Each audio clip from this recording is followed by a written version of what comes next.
Jasper found a squeaky toy. Enough said.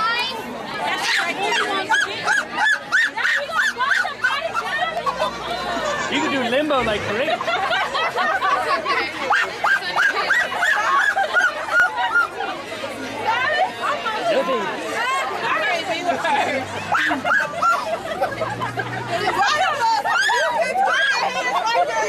I'm just kind of curious what happens if I go in the line with her. Go in.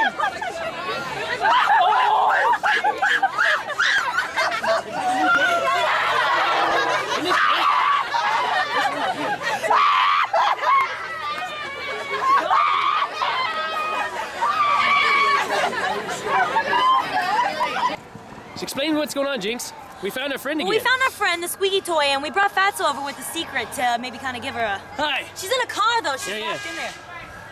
Is she? No? Yeah, right there, that one. Here.